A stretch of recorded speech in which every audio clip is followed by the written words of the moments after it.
Hey guys, welcome back to the children's book series part 2. I'm doing some sketches and character designs for some of the animals today, mainly Bella, the main character, and I've already got some sketches going. I had just moved from Texas to Georgia when I started this, so I wasn't really in a place a lot of the times to record what I was doing and what I was working on for the book. But thankfully, Procreate does record a lot of what I sketch, and that has saved me so many times when I don't have the ability to record what I'm doing. So yeah, I started off with some rough sketches of the cat. And you know, I've done a Calico cat design before for another children's book. It was actually the very first children's book that I ever was, considered for. And I had done a calico design, and so it kind of brought me back to that. This cat, however, is much fluffier, so I was dealing with a little bit more fur, and I was trying to decide whether or not it should be super obvious that she's like furry, or if I should just make her like thicker, and more shapely. And I went back and forth on that a couple of times. I ended on kind of a compromise. I would show some details of her fur in her outline. The thing that would get me the most frustrated, I guess, was trying to maintain some sort of pattern in her fur. A lot of the reference photos I have of her are taken from her social media accounts and or online on like the Alamo website or whatever, and she's always sort of in a different pose and position. It's hard to tell 100% the pattern, and I eventually was like, okay, I don't think anyone's going to care that much if it's the exact pattern she has.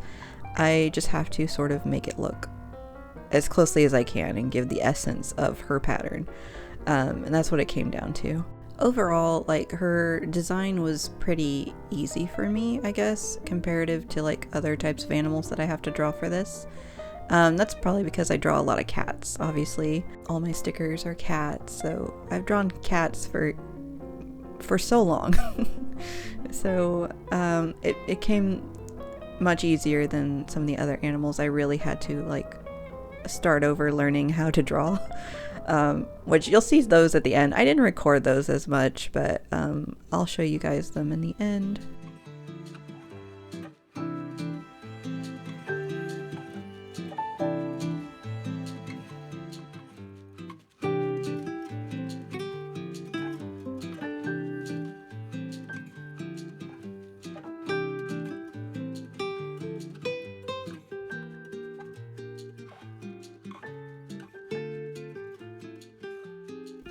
When I draw cats, I usually keep the nose right where the eyes start. I just really like how cute it looks all together. I'll admit, it did become a little bit of a problem trying to line up her fur patterns with keeping all her features so close together, and I'll talk a little bit more about that in a minute. Here I'm just playing around with her features and seeing what I can do to change her expression in a very easy but effective way. And yeah, it's not something complicated. I didn't want to spend too much time overthinking her facial expressions. She does express a lot in the book, so I didn't want to obsess over that too much. So she's got some very simple features, but still she looks like a cat.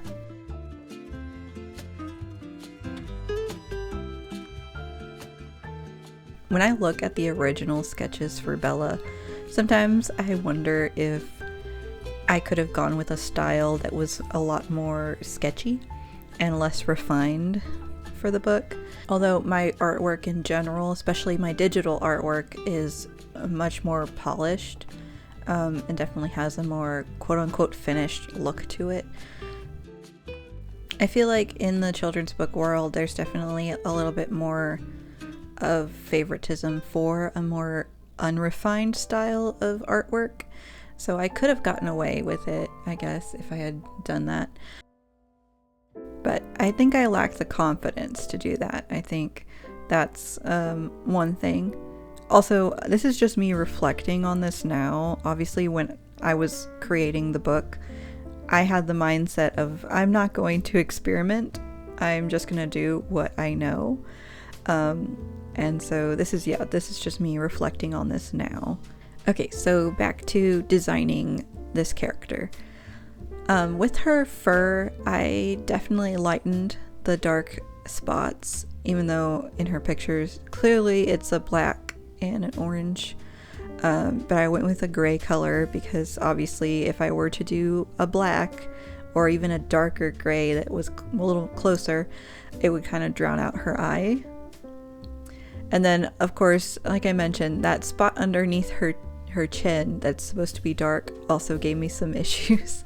I didn't want that to be like as dark as it actually was on Bella in real life, and so I kind of reduced it to sort of this small like gray patch underneath her chin and tried not to focus too much on it, because if I did make it darker it would kind of look like it was part of her mouth, and I didn't want that. So I took a few liberties here and there with her design, so she still looked like Bella, but there were definitely some things I had to adjust for the stylized version of her.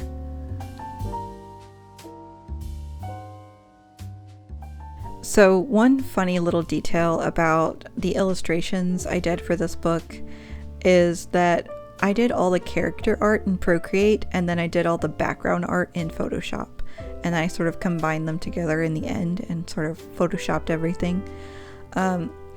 That's because I just wanted to have the ability to work on some of the project away from my desk. I don't do art full time, so I have to go to work. And so I can take my iPad with me and work on some of the illustrations and at least make progress that way.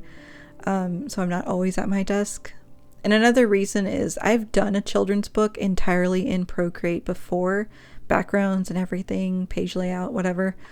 And it was not the best experience. I feel like I need the larger screen in order to like better, in order to do like backgrounds that are scaled appropriately. I don't know what it is. It's just something about working on a smaller screen that sort of like messes up my ability to scale things proportionally or to make things like make sense scale wise. I end up drawing a lot larger than necessary. Like if I'm drawing a tree, it doesn't need to be that large on the page. It can be smaller, you have room, but like because I'm drawing on such a small screen, I feel like I don't have the room, even though the digital file that I'm working in is larger. So that sort of messes me up sometimes, and I would prefer to just do everything in Photoshop then, and just focus on like the character stuff here in Procreate. So that's what I did. Anyway, as I'm wrapping up Bella's character design, you'll notice that the line work is not as detailed in the final art, and that just works better because if she's going to be smaller on the page, there's no sense in having so much detail on her fur. But yeah, that is Bella, her final design.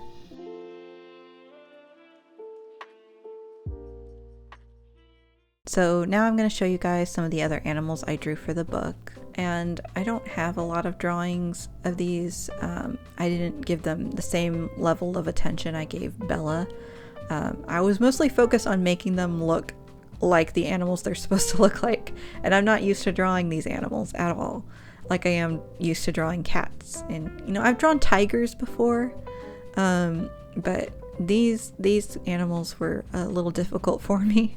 I used a lot of reference, and on top of, you know, using real reference photos of these animals, I also had to stylize them so they fit within the style of the children's book. And so that was also a challenge, but in the end, I think they came out pretty well. There's also a human character, and I'll admit I did not give him the same level of attention as I gave the animal characters. Really, I was just focused on making him look like he was dressed appropriately for the time period that this book takes place in.